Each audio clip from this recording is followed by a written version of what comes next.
In 2015, I was living in the basement of my triplex. You guys have all seen the video on this channel about my very first investment property, living in the triplex after I got back from Afghanistan. I came back from 2 tours with the Army and I decided I needed to purchase a rental property, and that was the triplex.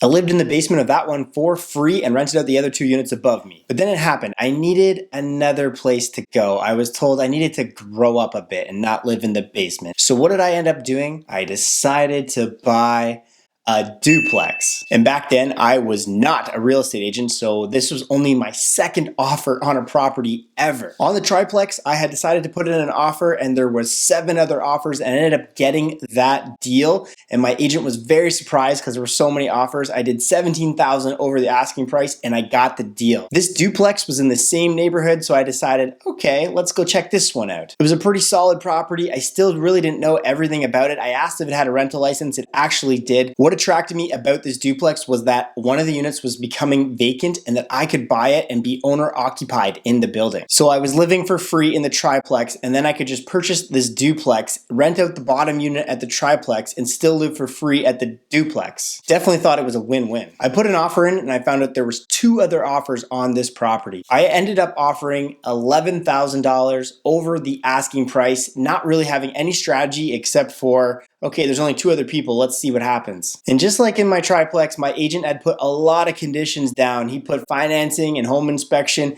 Me being a buyer at the time, I really didn't know what the market was up to, and I just thought that's the normal things you put down. And a lot of times it is. However, in a very hot market, you might not be able to get those conditions through the deal. But then I got this phone call from my agent and he said, you know what? You got it. You did it again. And I couldn't believe it. I got this place under contract, and I remember getting the home inspection, but I had to go to the Army and I couldn't be present for the whole thing. And that actually kind of frustrated me because I wanted to learn all about the home. Later in my career now, you don't really need to know that much. But back then I was really afraid of everything in a home. But in reality, it's just a house. There was some knob and tube in here, and we were able to negotiate in the deal that the sellers would split the cost with me for the removal of the knob and tube. This was important because the insurance company wanted to see no knob and tube in the house, and at the time it must have been disclosed or listed that way, but I was able to get a grace period with my insurance company and get the knob and tube removed. We're leading up to the closing day, and I hear from the agent that the lower tenant will be moving out, and I'm in shock. I'm new, I don't understand this. I'm going to be moving into the upper, and the lower wants to move because they're getting a new landlord, a really hard ass like me. First thing I was thinking was, this is really going to be affecting the mortgage. When I'm applying for the mortgage, they're going to be looking at the lease. But actually I was able to close on the property and the person was still there for 30 days. So I do not recommend this, but I actually had a full turnover at my triplex on one day and moved my stuff all the way to the upper unit at my duplex the same day. So I'm dealing with new renters coming in and moving to a new house at the exact same time.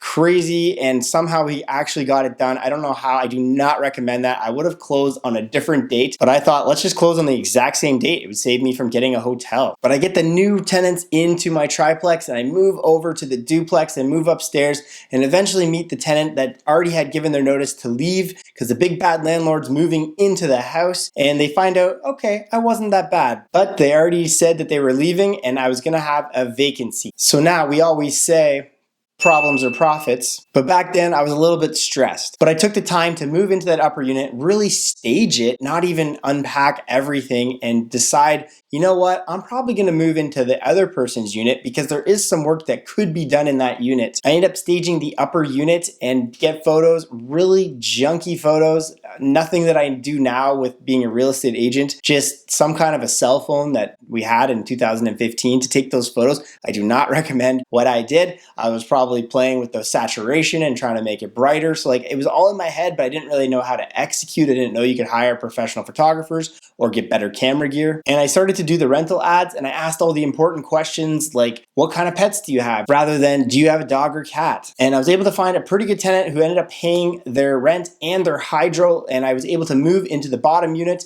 and fix that up and live in that unit rent rent-free for 3 years until I moved into my house that I am in now. So I didn't get my primary residence until I was about 34. So I was house hacking from 27 all the way to 34. So apparently it's about time. So now that I have 2 beautiful children, it's nice to have all the space because the 1-bedroom apartment at the duplex just would not been enough. And we'll see where the adventure takes us next. Now I still have that property and it is currently making money there, but I am also considering potentially selling it because the market is so hot in my area right now. And since my real estate corporation is purchasing large buildings, 10 units and up, I just don't know if I need that duplex because it is an expensive duplex because the market is shot so high up, and it is a perfect place for someone to do exactly like I did, move into it and rent out one of the units and live for free in my city. So I'd love to know if you guys have any house hacking tips or stories. Please leave them down below. Be sure to spend the time, go back and watch my very first deal video on this channel. And if I have any tips for you guys, it is to house hack some way, especially if you're young. It sets you up for success. I was 34 before I decided to take on